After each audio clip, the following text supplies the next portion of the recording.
Hello, everyone. I'm Anna from GreenGeeks, and thank you for joining us for today's webinar, Live Content UX Audit with Mary Osman, founder of the Blogsmith. We're so happy to have you again, Mary. I think it's been a few years, but we're happy to see you again. Always fun to do a GreenGeeks webinar. Always fun. So real quick, a couple of words about GreenGeeks for those of you who are watching and may not be familiar with us or actually watching the recording. We're a 300% web energy, green energy web hosting provider, which essentially means we put back 3 times the power we consume into the grid in the form of renewable energy. And we have been recognized by the US EPA since 2009 as Green Power Partner. We offer shared hosting, reseller hosting, VPS, and dedicated servers. So now, moving on to a couple of housekeeping items for the webinar. If you can come up with a question during the presentation, would you please put them in the Q&A, and Maddie will be answering them at the end of the presentation.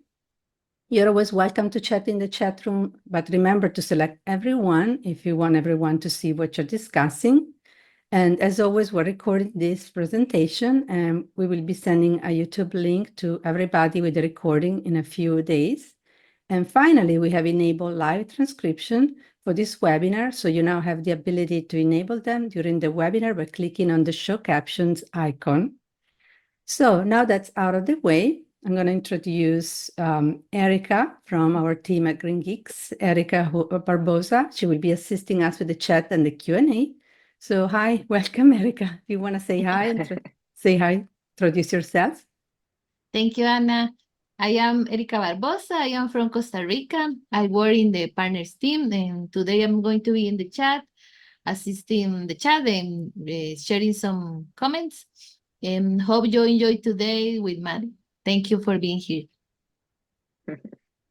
Thank you. Thanks, Erica. Now I'm going to say a few words about Maddie. Maddie is the best-selling author of Writing for Humans and Robots, The New Rules for Content Style. She's a digital native with a decade-long devotion to creating, engaging, accessible, and relevant content. After teaching herself web design at age 11, she found her true passion in content creation, learning the intricacies while transitioning from technical to creative SEO marketer. Her efforts have earned her a top spot in SEMrush and BuzzSumo, top 100 content marketers, and the Write Live's 100 best websites for writers. She has spoken for many audiences at WordCamp US, SearchCon, Denver Digital Summit, and Denver Startup Week. So, wow, what a resume. Welcome, Maddie. We're very excited. Thank you. Would you like to say hi and start the presentation? Absolutely. Yeah, let me get my screen starting to share here, and then we will kick this off. All right. Oh, I think I meant to just share one part. Give me just a second here. Okay, here we go. Wait, is it still? Okay, it's doing just the one, right? Yeah. You can see these slides. Everything's good? Yep. Okay, cool. Yeah, I feel like Zoom might have changed something because usually it like boxes the screen in, and now it's like showing my whole screen. But anyway, we're gonna go with it. So, It's okay. thank you for that lovely introduction. I'm super excited to be here. I've done a couple webinars with GreenGeeks, so this is just the latest in the series. And today we're going to, I guess a good way to describe it is going to be kind of a power hour of live content UX audits, because I have several sites. We're basically just going to see what we get through in the time that we have.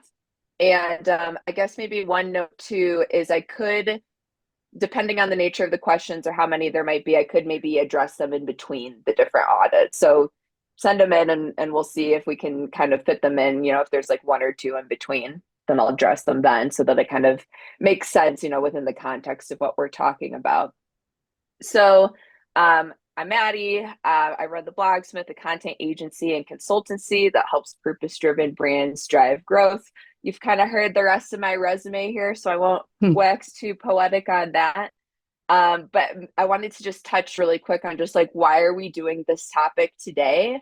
I think it really harkens back to my background in web design. So web design is something that I did when I was younger. I found it to be, a hobby that then led to a job in college, and I really enjoyed creating things. I eventually decided that I liked the content side a little bit better, but it's that background in web design and kind of how it interacts with the content that leads to this like well-rounded approach to the things that I'm going to talk about today.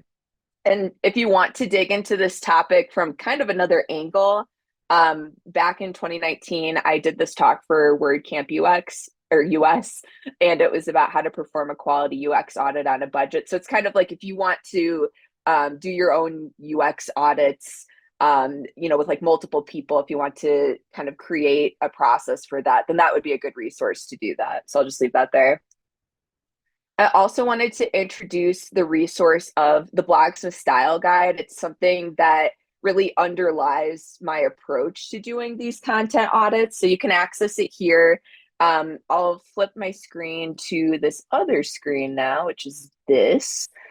And hopefully that's showing up and you guys can see that, but this is the Blogsmith Style Guide.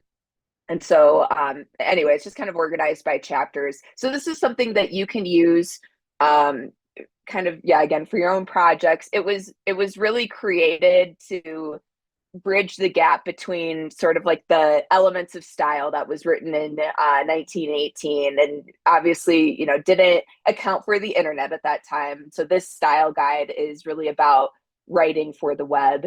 And I think I saw a hand raised. So if you have a question, drop it in the chat. I'll be sure to answer it.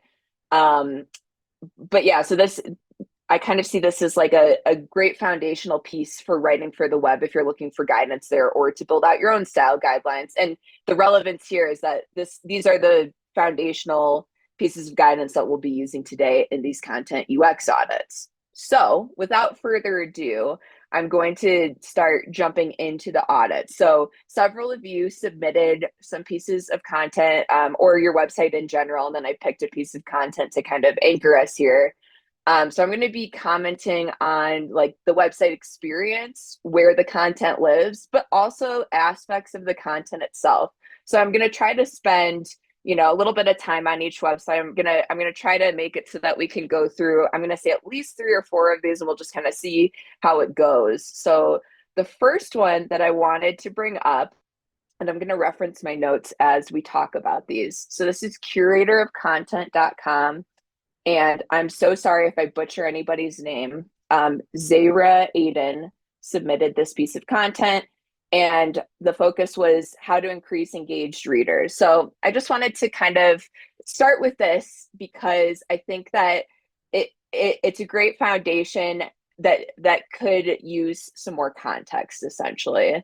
And I think before we get into some of these content audits too, it's worth mentioning the whole point of what we're doing today is to share knowledge. It's ultimately to be respectful and to, to not, I saw something on LinkedIn a couple weeks ago, and it was about the idea of content teardowns or marketing teardowns, where you're literally going in and just like ripping things to shreds and showing like how you could do it better. And that's not me. That's not what I'm here to do. I'm here to help us all just like raise the bar and just like get better results with the things that we're doing. So just wanted to make sure to say that.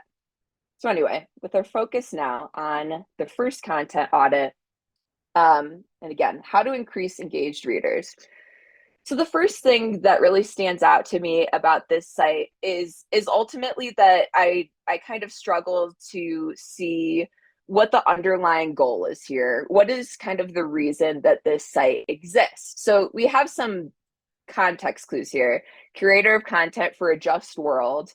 We can see that it's an eco-friendly website. We can see that the different pieces of content relate to things like sustainability. And so all that's a great basis, but I think what it's maybe missing, and including on the homepage itself, which is most of what I'm going to talk about for this example, I'm not going to go into the specific content pieces. I really wanted to start with something where it's like, where do we take it from here to achieve those goals? I think what's maybe missing on the homepage is probably some sort of hero section that just makes it very clear who is this for? What is it about? And how is it different from something that already exists? This is something that comes up really often in whether it's a website UX audit or a content UX audit. These are kind of the things that often come up. How do you signal to somebody who lands on your website right away, is this for them? And is it compelling? So there is an about section, and I actually hadn't looked at this prior to jumping on here.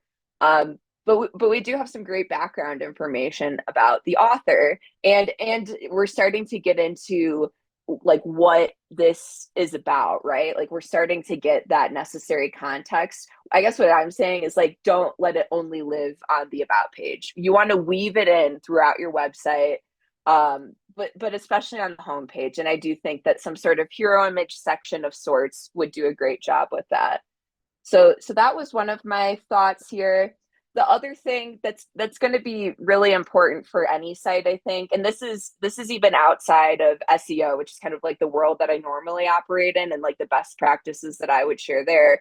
But I'm seeing on the front page, we have something that's fairly recent. It's from September 2024. But then we have the next several pieces that are on the front page are from 2023, almost a year ago or more.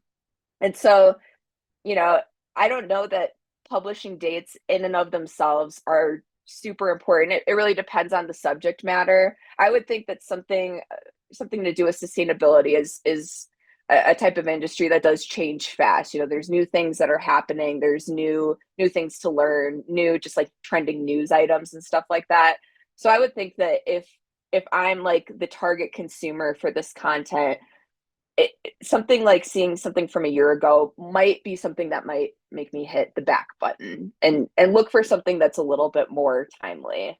But again, it depends on what the focus of the site is. And I'm honestly not 100% sure what that is. So if it's more about sharing things that aren't timely, then maybe that doesn't matter. I'm just pointing it out as a trust factor, even outside of like what Google cares about. And just for the record, Google does prioritize content freshness. So publications that are publishing on a regular basis. And that's not to say that you need to be publishing a ton of content, but just that you create a publishing schedule and you consistently stick to it versus 5 articles one month, 2 articles another month, maybe none the next month, and then 3. It's better to just have consistency with your publishing versus like a high quantity. So that's something to think about too. I think at the end of the day, it's like what's your personal goal with the site? Is it for fun? Because then you can kind of ignore whatever I'm saying, right? But if there is like a deeper business purpose, or maybe it's kind of like a portfolio, right? This is something that I did at the beginning of my career. I was in a sales job. I really wanted to do marketing, and so I kind of like took things into my own hands, made a lifestyle blog, and just tested out a lot of different digital marketing, like distribution methods and ways of driving traffic and things like that. And it really was intended to be like a proof of concept. Like, can I do this? And how do I find success? What in what ways can I find success? So if that's why this exists, that's another great purpose, I think, too. But again, if you're trying to get results, then I think the main thing that's missing here is just more context about why this property exists. The last thing that I'll say, and this is going to be a pretty common theme, I think, throughout, is definitely a lot of stock photos. Stock photos, not bad in and of themselves, but I think it goes back to the point that I was starting to make, which is the idea of distinctiveness. Stock photos are not distinctive of any brand, right? Because any brand could use them. There's this one stock photo that a lot of brands in like the software as a service industry use, and it's this girl on a laptop. And I've seen it just like across so many websites, blog posts. I've seen it on like a SaaS company's hero image, and it's just the fact that I've seen it like literally everywhere. Now I'm kind of like attuned to it, and whenever I see it, I just think, oh man, like that. It just doesn't say anything about your brand. So that's not to say that like every one of these things has to be like a custom designed graphic or something like that. There are a lot of different ways that you can incorporate visuals, or that you could even add some branding to a stock photo depending on, the usage rights and things like that. but I think like one of the main points I want to get across today is just the idea of like what makes your brand distinct, and then how do you communicate that in the content you create. If you want to dig into more about how to create different types of images that aren't necessarily custom brand graphics, I do get into it in my book. I'm pretty sure the style guide link that I shared gets into at least some ideas too that you can start with. So I think that's what I want to say about this one. It's a good place to start because I think a lot of people have been here. It's starting, with this like almost blank template. There's so much that you could do with this. And I would just start with like the positioning, the messaging, and making that clear from the top of this page, and see what you can do to weave it into every other page. It's also things like adding like a tagline, like you have for a just world, but again, it's like, does that answer those questions of who it's for, like what it's about and what makes it different? So that's kind of the formula that I would challenge everybody to think about with how they're communicating on their website, from the get-go. Does it answer those questions? Okay, I will pause for a second. Are there any questions, or should I jump to the next one?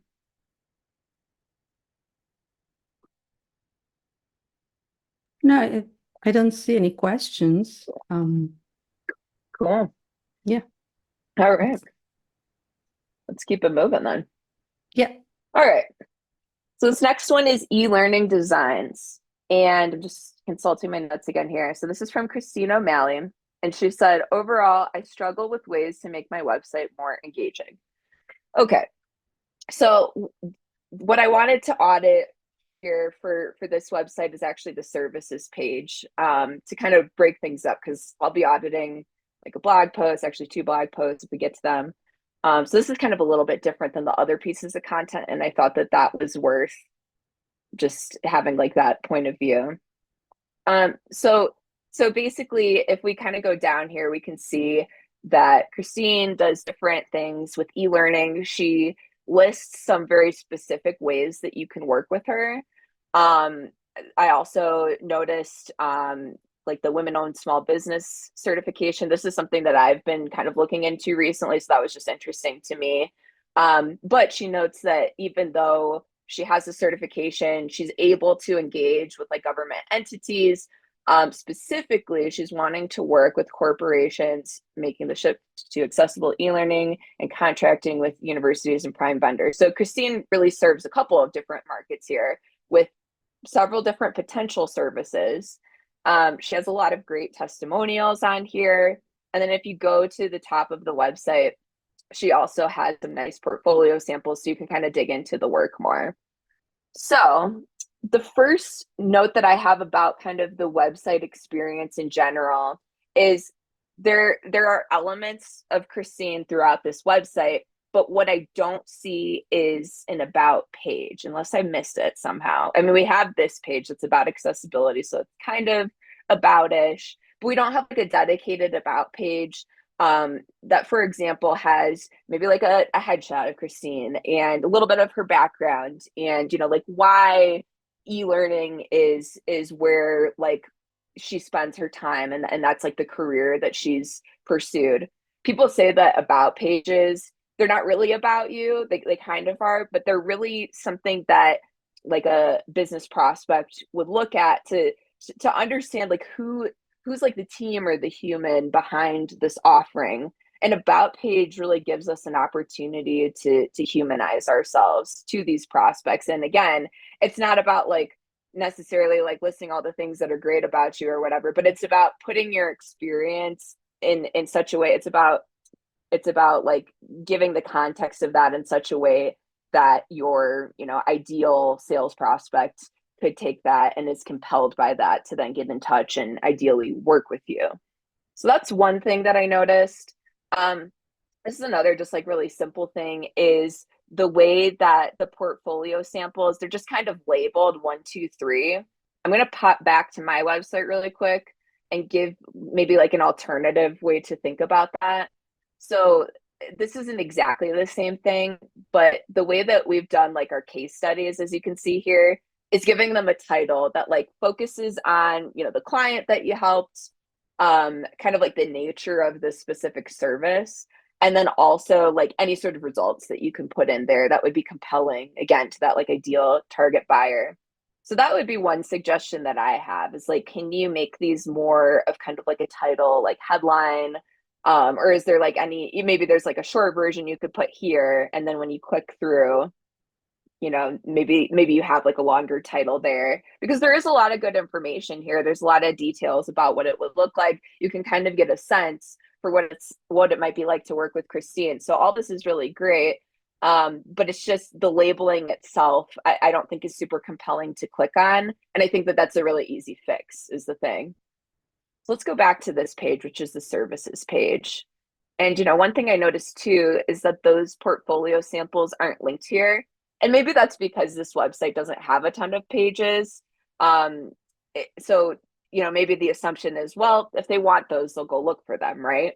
And that's a fair enough assumption. I don't know that it always works out that way. I think that people online, just like users on the web in general, they like to have like a next thing to click. They like to have like guidance. They like to be guided through the flow. And so the more that you can do that and make sense for them, the better. And I think the other thing that's important to note here too is like, as the people who are in charge of content for websites or part of that process, it's like we're very familiar with what's on our website and where that is and things like that. But that doesn't mean that anybody else understands it or knows where to find the answer to their question. So you have to use kind of like the different opportunities, these different pages where people are coming in and checking things out to keep them moving through and keep them interested. And then really the other thing too, on that note, is like, where is the CTA here? I don't see like a contact form. I'm not sure that I actually saw it on any of these other pages either. And I could have totally missed it.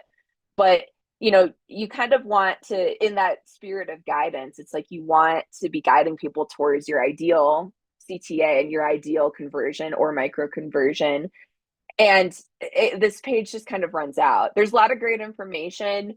There's a lot of great testimonials, but now that people have seen that information, how do they get in touch? That's not clear to me. And especially without kind of like that about page where maybe we can learn more about Christine. It's like, I'm not even necessarily sure like how I would find that contact information, right? Like I don't necessarily here we have Christine. So it's like you could look her up that way, but I kind of had to dig for that. And so ultimately we don't want people to dig. We want them to have all the information. We want them to basically have just enough information to make a decision without like overloading them with too many details. So that's the hard part really is not overdoing it, but giving enough.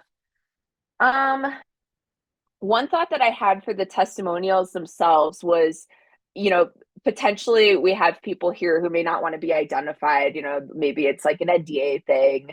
Sometimes that happens when you get testimonials for putting on your website. There's certain stipulations that you have to follow for your clients to be okay with it. And that's totally fair. That being said, if that is a constraint, I think it's still fair to add things like job titles or maybe like the nature of the industry they work in. So maybe you can't say the brand, but you could say, a B2B like enterprise tech company. I don't know, something like that. I would love to see these fleshed out. And if you do have permission to put their full name, ideally put like a headshot there, then that further kind of humanizes the testimonial itself. It really like brings it back to an individual. So that's another thought I think for making these more compelling. I think the last thing on the testimonial side here, and we'll probably move to the next audit in just a moment, but is the way that the pages, there's like too much scroll on the testimonials themselves. I think that it's either pick a couple that are your favorite for this page, maybe do a slider. So it's either a couple or it's a slider where you could do kind of as many as you want.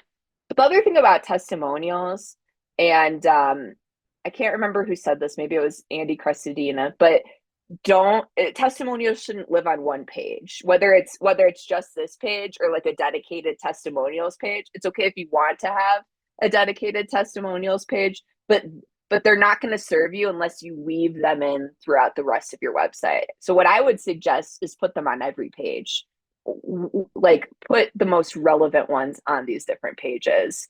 And then you can kind of spread them out so that it's not, just this big scroll.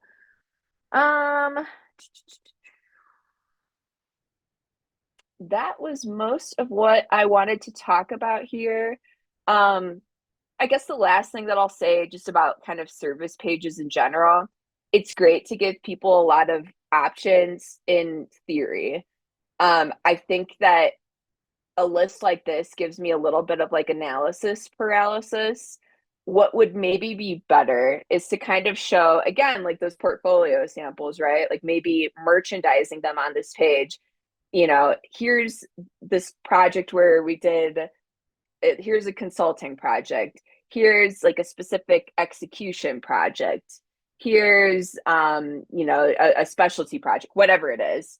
And then say like, get in touch for kind of like a custom scope. So it's merchandising really like the main offerings you have, the main offerings that you want people to buy, or maybe like the main variations on your offering.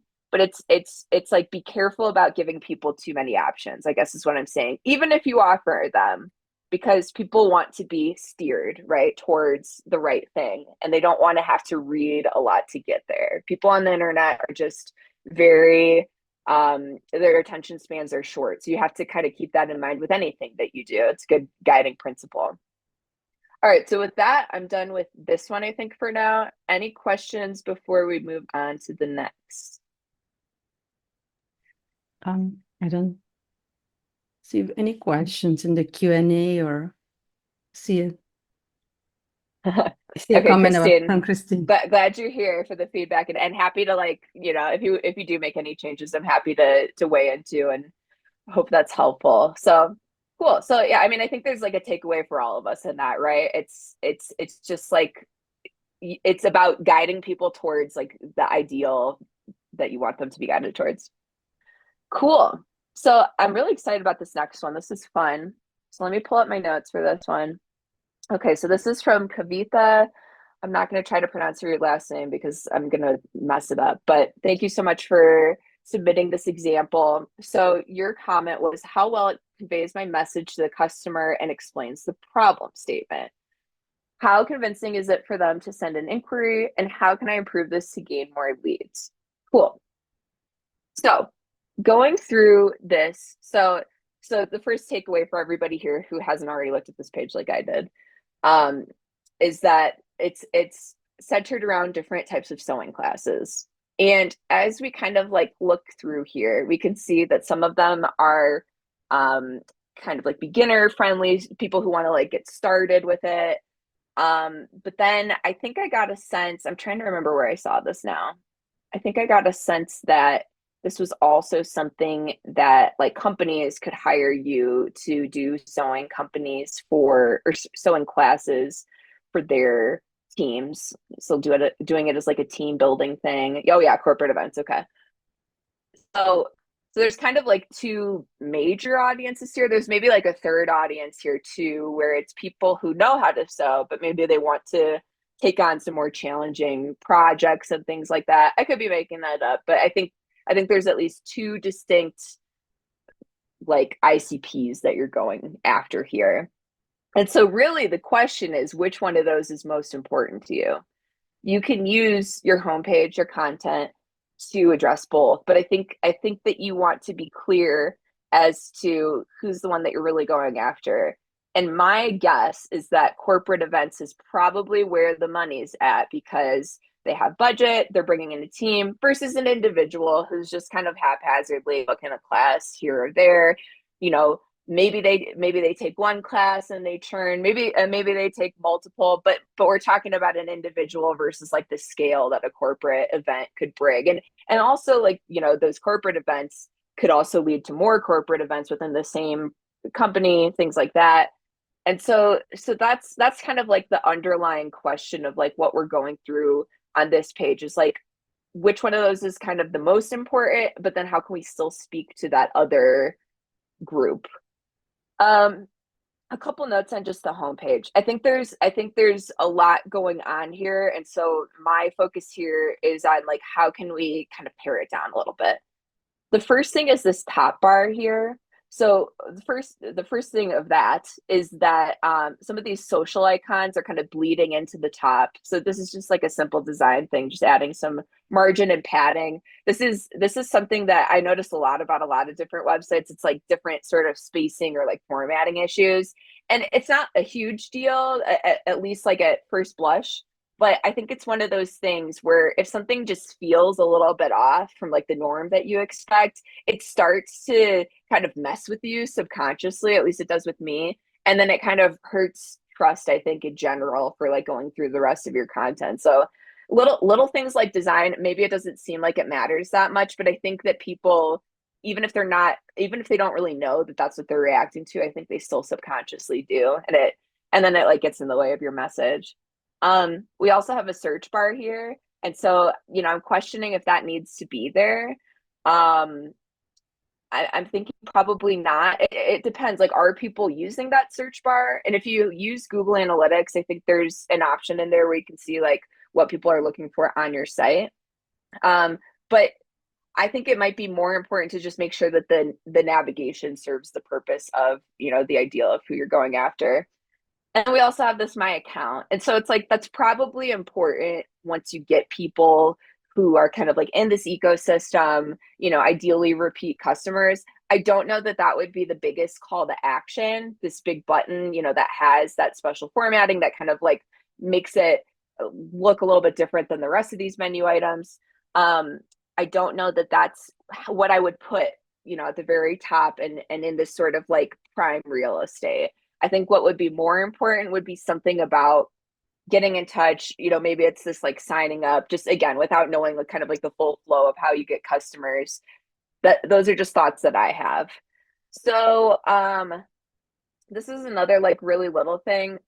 I like how we have the pronunciation here. I think that's really useful. I wonder if it could be part of the logo instead of kind of like in text here, just because there's almost like too much different styling going on here. We have like bold and italics. We have, no bold and no italics. And then we have the logo, which is its own type of styling.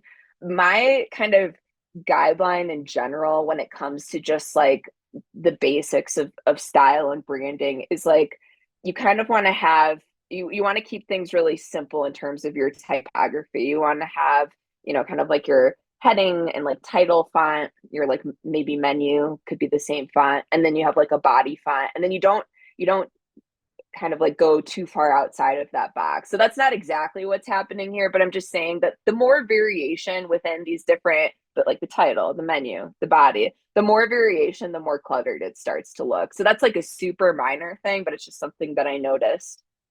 So we have this top bar. I love top bars because they give you an opportunity to kind of like push out something that's timely, like an offer or just like a specific call to action or like conversion that you're going after. I think the problem with this particular offer is it doesn't have enough information. I don't know what amount the discount is, I guess, like what it applies to. Is it for corporate events or is it for these, beginner customers, for example?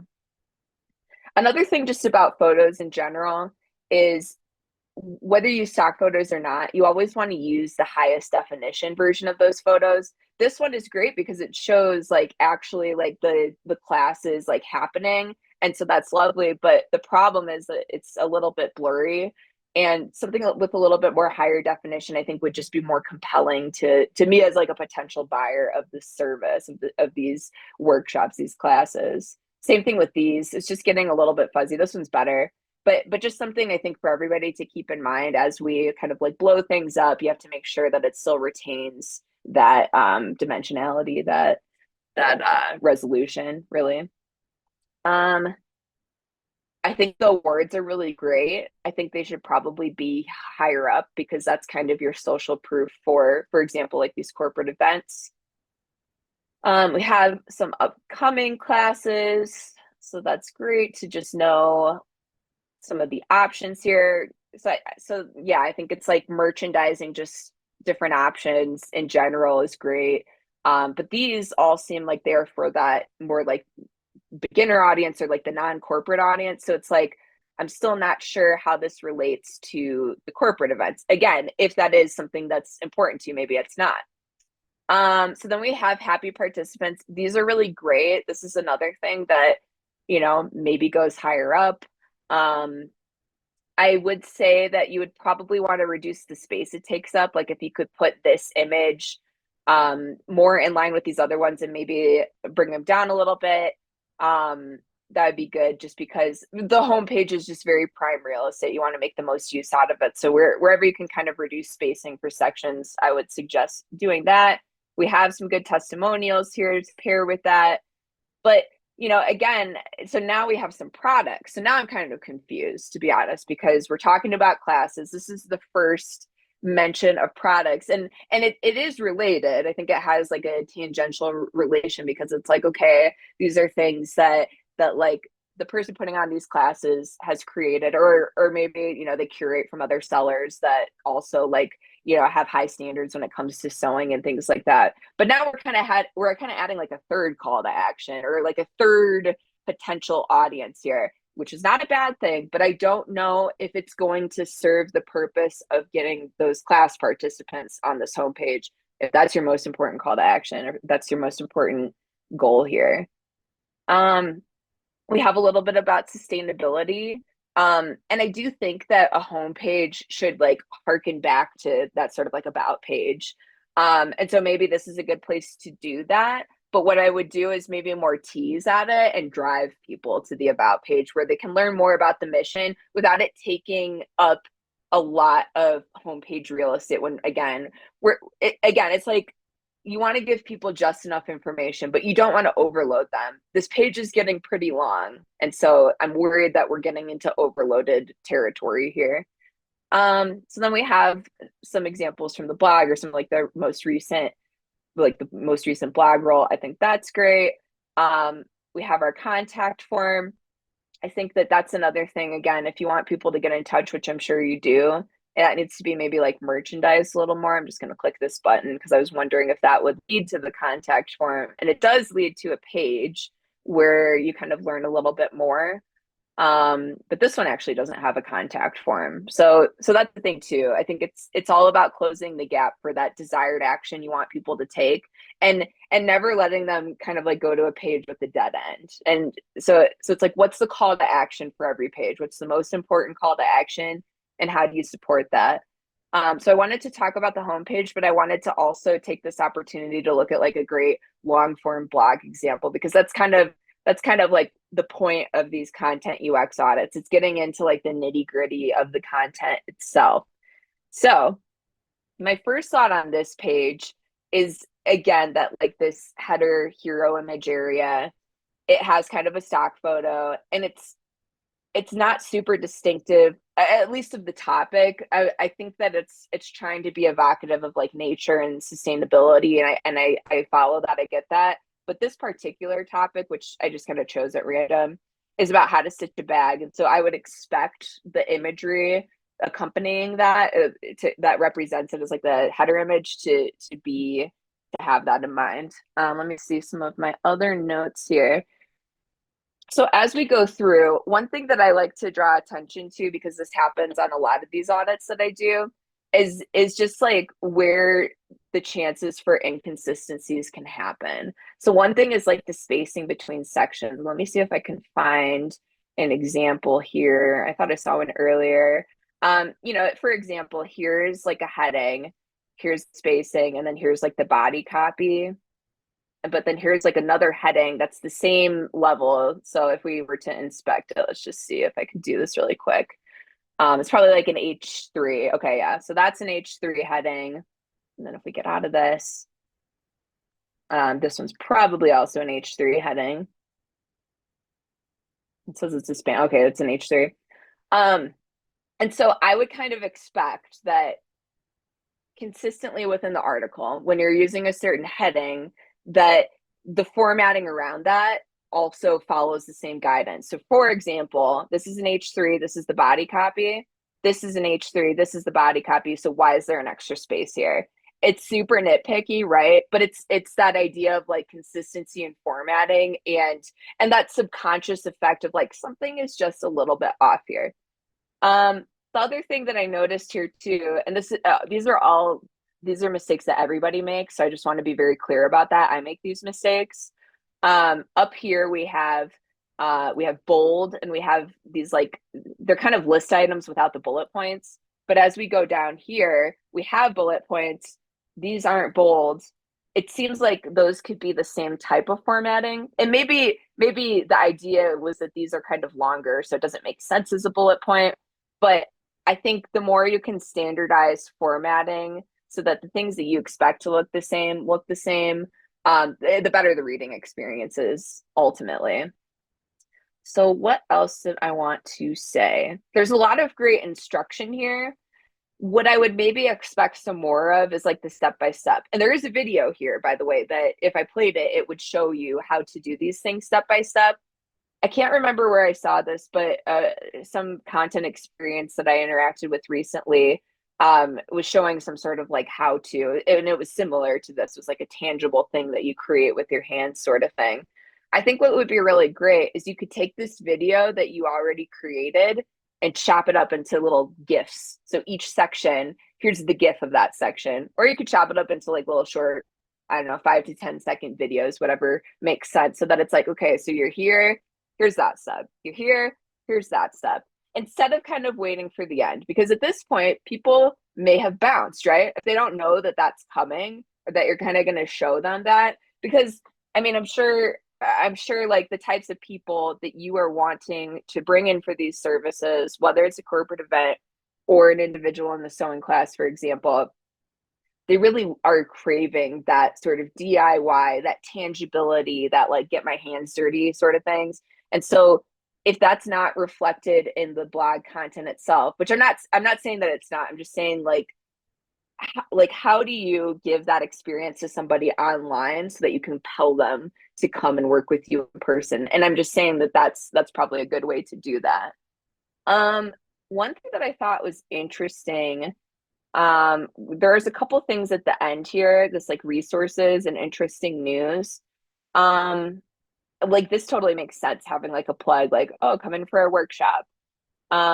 But then the rest of this reads to me like maybe it's an SEO play, and I'm not fully understanding like the benefit to the reader themselves. So like I think the thought here is like if I include, interesting, like kind of relevant news, like maybe that'll kind of help Google will read those links and understand that like this post is about tote bags and how to create them and, information around them.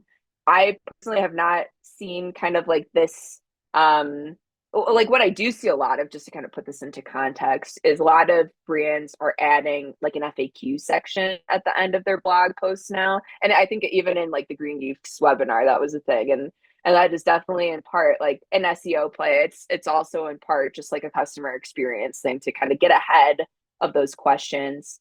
And so I think that was the goal here. I think what would be more effective is if these links were weaved in more naturally instead of kind of listed out. And the same thing here, you talk about, you kind of introduce some resources here, but you don't name any specifics. So for me, this doesn't add value as a reader, but all you have to do is go in and flesh those out a little bit. Here's my favorite pattern book. Here's my favorite, Reddit sewing community. And then that instantly becomes like super useful to your target audience. Again, I think we talked about this with the last one, but we kind of have a call to action here, but it's kind of like, it's like a matter of fact. It's like, okay, you could go to a workshop. We have a workshop. Okay, so next you could use a book. You can go to communities, and then it just kind of glosses over. I think that when you take the time to create an excellent piece of content that helps people, sometimes people and brands are shy about like that call to action. That's like, we created this for a reason. It's because we offer a related service. This topic relates to the types of things that people are generally thinking about before they use that service. So like my challenge, I guess, to you is to like get out of that mindset that you don't deserve to like put yourself into the piece that you've spent your resources creating. And I think that this ending here, like, yes, all this is fine, and I'm not saying to get rid of it, but it's like, by the way, do you want some help creating this? Do you want to like you know, do it as part of, yeah, like a corporate thing, like team building, or like a fun, you know, event with your friends or something. Cool. Here's the link to book the class. Just be direct about it. You don't want to be overly salesy, but I do believe that the conclusion is like your permission to just like connect it back to you and do a good job of it. Don't be overly salesy, but it is your opportunity to connect it back to you. Yeah, so I think that's good for that one. Do we have any questions before I go to the next? And then the next one may be the last one. It looks like there's a comment from Mark about this brand name, is it Fiso? And he's saying, is Yes, it explained anywhere other than the, you know, sure. what does it mean? Yeah, so we have kind of the way to say it, at least the pronunciation, which I thought was cool. Let's just play this out and see if it's on the about page.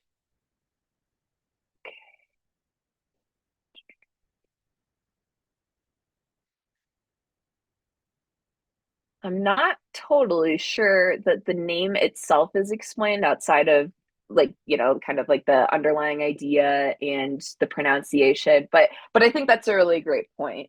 Is it's a really interesting name. And so it would be cool to kind of hear, you know, from the creator why they chose this name. All right, cool. Well, let's go to what will probably be the last one. So this is a business that does uplighting for weddings. So I just thought, like, with all the different examples, we're talking about all like totally different businesses, but also like there are many commonalities between the approach to the content experience and how to eventually get, you know, your desired end result here. So this is from Brad Gardner, and his focus, what he wanted me to focus on was layout, design, and conversion improvements. Okay, so I wanted to start with the homepage pretty much for one specific reason. But let me just see if there is anything else. I guess we can kind of scroll through as I explain. So one thing, this is like a personal pet peeve of mine. I think this is really coming back into vogue for whatever reason, but the idea of like a scrolling marquee, for me, it just like harkens back to like the GeoCities days, and people were, you know, experimenting with different ways to add visual interest to their website.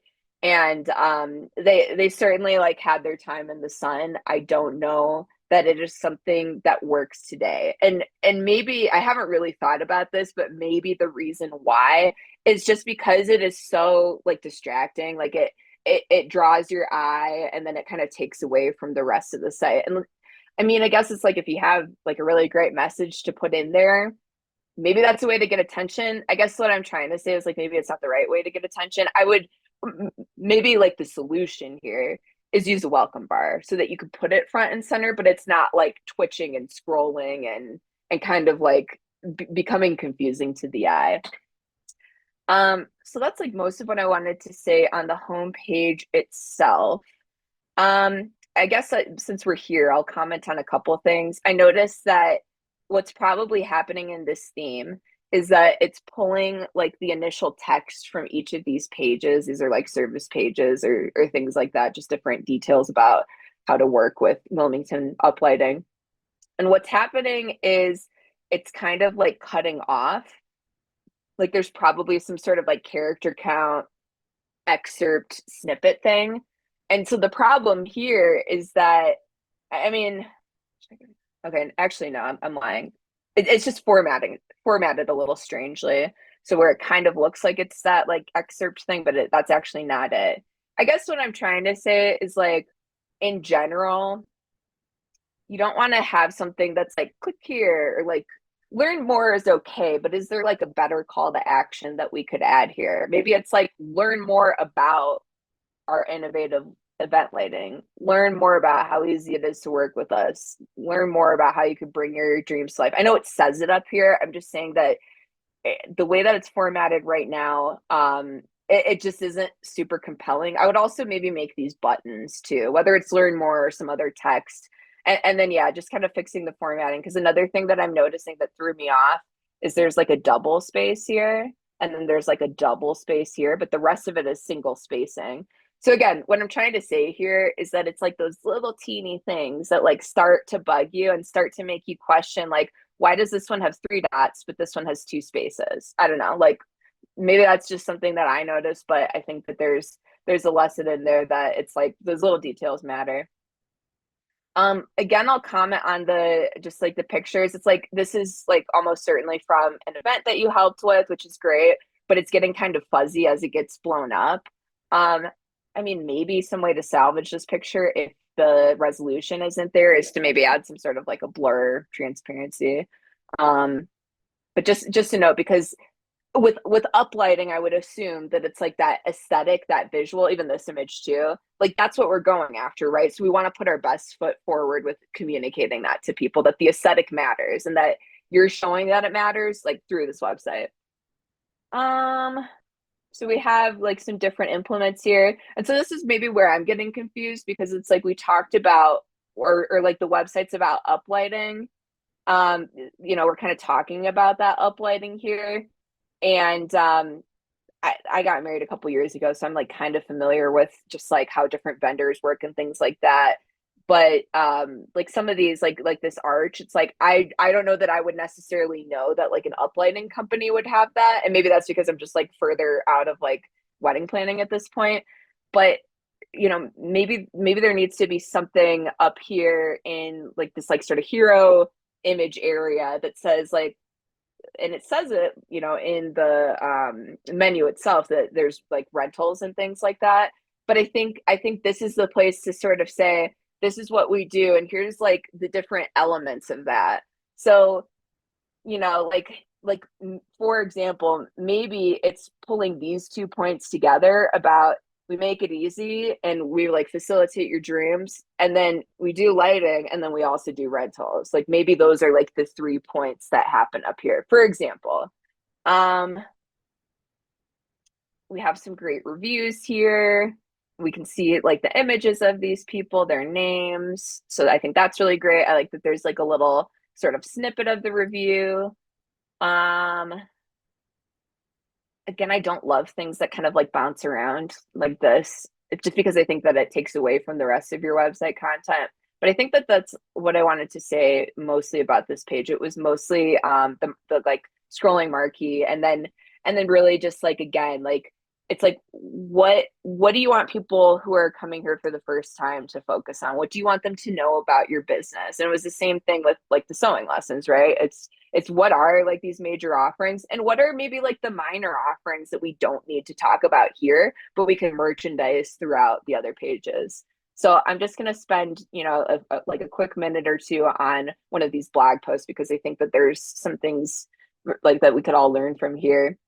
So this particular post is like, it's kind of, so if you look at the blog in general, there are posts that are more or less like making like portfolio samples, like case studies of these different weddings, that Brad's helped with uplighting and things like that. And I think that that's what you want to do for a blog, for a business like this, is you want to use your blog to show like the stories of your happy customers and like how you achieve their vision, because that just makes it easier for other people to then decide if they want to hire you and work with you, and like, will you be able to meet their vision.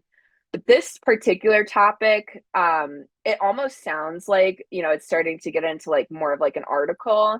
But then you read it and it's like, okay, this couple was, they made a plan, and, they made the best of it after kind of like the weather got in the way. And I think it's really showing, that like you need this team of wedding vendors to have your back and things like that. Honestly, to me, this post feels like it's maybe better as like a social post, just because of the nature of like really like what you're trying to say here, the imagery you have. I think it would have a lot of impact as a social post. I think if you wanted to keep it on your website as like a blog, I'd just like to see a lot more context here, and formatting and things like that. Like pro tip, like it just feels maybe a little bit haphazardly thrown together. So I'm not necessarily saying that you need to create like these super long, in-depth articles, but I think it needs a little bit more of like merchandising and storytelling it just needs a little bit more context because it's also kind of unclear like what Wilmington Uplighting's role was in this particular example. I can see some uplighting in this one picture here and kind of in this other one. But again, I think something that's been consistent with all of like these websites that we've been talking about today and their content experiences is the importance of adding that necessary context, right? Why am I sharing this? Why should you read it? And like what am I hoping that you get from it that compels you to take a certain action? And so again, this could be a really great social post, but if you want to keep it here on the blog, I would flesh it out more and make sure that as you're fleshing it out, it's a really great content experience with consistent formatting and easy readability at the end of the day. So I think that's what we have time for today. I'm going to pull up my other slides and also look for any other questions that people might have. So let me get to the end here really quick.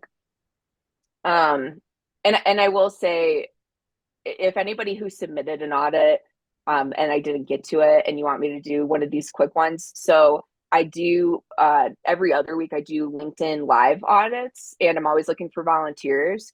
So again, if I didn't get to yours today and you submitted it, if you can get in touch with me, you could either use, that's like my Twitter X username, or I'll share my email in just a second. If you're looking for like a more in-depth content audit that goes beyond, you know, kind of like the surface level of what we can get into today, and you know, that also is kind of like prompted by more specific things that you're looking to get out of it, you know, more like questions that you're having that you want commentary on and more context about like the full experience. I do offer these as a service at about $150 per page. People get the most out of doing like a couple pages at a time because then I can really dig into the different pieces of their website and how they work together. Other than that, I'd love to connect. I'm Maddie at theblogsmith.com. Very active on Twitter now, X, and LinkedIn. So I'd love to connect with you there. And, you know, you can kind of keep in touch with some of these different audits that I'm doing. And then another reminder to check out the Blogsmith Style Guide because that's kind of the underlying place that I'm getting all this information from and sort of applying it for these audits. So yeah, with that, I'm done with my planned content. And yeah, any questions that you see? I believe there is a question in the Q&A Okay. from Luis Renato. At what stage do you consider web analytics data in the UX audit? Interesting. Yeah, I mean, so I'll answer not the question that you asked, but it's like make sure that you have analytics installed even when you're not planning to use that data so that it can collect it. I think that the web analytics data factors in if you have data, right? So it has to be more of like an established website and brand. You have to have more than like just launch so that you can see like kind of like the trends over time. And I think it's like what specific question are you trying to answer? Because if it's about conversions, then that web analytics data is really important. If it's about storytelling, it still factors in, but it's more about the nature of the content itself. So I think the easiest way to answer that question is like, what is the goal of why you're doing the audit in the first place? And usually data helps, but also sometimes it's good to go in without any sort of bias and then to like consult the data maybe after that first pass. Okay, that sounds good. Let me see, I think there's someone else. There's another question Yeah, from there's one or two Francisco. more. How can we Okay, make so yeah. How can we make sure, the go ahead. testimonials more credible? Sometimes on some pages, they do not seem very reliable. Yeah, I mean, I think it comes down to like, is there a real person behind it? And again, you might be constrained where you can't put their full name, you can't put their company, you can't put like a headshot. So it's like, but what can you put? So first of all, it's like asking permission from clients, like, what are you comfortable with this? Maybe like coming forth and saying like, this is typically how we display testimonials. So I would, you know, include your name, your role, your brand, your picture and maybe like a link back to your LinkedIn or something like that. I think that adds credibility where people can click and kind of like learn more about that person versus just seeing the details, even if you have all the details. So that's one thing. But yeah, it really comes down to like what is your client willing to let you share, and so pushing for the most, but like expecting that you're not going to get all of it. And then again, like I was saying earlier, it's like, okay, maybe I can't say X brand name, but maybe I could say a brand in this industry of this size, of this niche, something like that. Yeah, that makes sense. Thank you. So I think we don't have any more questions, but I wanted to There is one more if we have time from Christine. It's in the chat. Oh, okay, since the chat, sure. How to decide if you should blog. I mean, Yep. my opinion is you should no matter what, but I'm the blogsmith, so I'm biased. I guess like to make it more practical, it's like what can you commit to consistently? Because if you can't commit to consistency, then I wouldn't add like a channel like that. But I think it's like for you, Christine, it's like how could you use a blog to tell the story of these different projects you're working on? So like maybe it's like you kind of use your blog as like your case studies, right? And it's just like, here was like the problem that this company came to, and here's how we solved it. By the way, if you have a similar problem, get in touch. Like that's your CTA. So you can make it like really, really like sort of like this like bottom of the funnel, like, driving straight towards the sale. Or, you can go higher level and get into some of those more like foundational topics, like when people are making the decision to work with somebody like you, what are the questions that they ask? What are the things that they consider? What are the resources that they consult? How can you be like that resource? So I guess I would challenge you to not overthink it, but just to think about like, if I were to commit to this, let's say once a month, what would I write about? How could I create sort of like almost like a templated approach, but that you would fill in obviously with unique information, so that it would be easy to be consistent. So you're not like reinventing the wheel or working with a blank page. I guess my suggestion to anybody else who has this question is before you commit to anything, just start brainstorming blog topic ideas, just write them down as you have them. And once you have maybe like 10 or 15, that's when you should seriously consider like next steps. Yeah, makes sense. I wanted to say one thing. I wanted to thank all the website owners who actually submitted their site to be audited like that live. I think it it takes courage to do it in It front of really everybody. does. It And absolutely does. yeah, So I want to say thank you for that too. You gave us the content to work with today. absolutely. And if for those that submitted who haven't been able to be, reviewed online here on the live webinar, they can contact you at mary@theblocksmith.com, right? And they can do your Absolutely. Yeah. LinkedIn Live. Yeah. So this stuff would be really great for future LinkedIn Live. So if you're interested in me doing that, then just let me know and I will send it to you when I'm done. Okay, great. Well, thank you. Cool. Thank you everyone for attending and listening to our live audit from Mary. And keep looking out for webinars at greengeeks.com/webinars. And we will also be emailing everyone for upcoming webinars. And great. Thank you, Erica, for your help. And thank you, Mary, of course, as always. We'd love Thanks, to have you ladies. back Thanks. again. Absolutely. Yeah. We'll be looking for good opportunities for things to share. Yeah. Thank you so much. Thank you, everyone. I'll let everybody Thanks, go. everyone. We will see you Thank you, soon. Maddie. Thank you, everyone. Thank you. Bye. Thank you. Bye. Bye.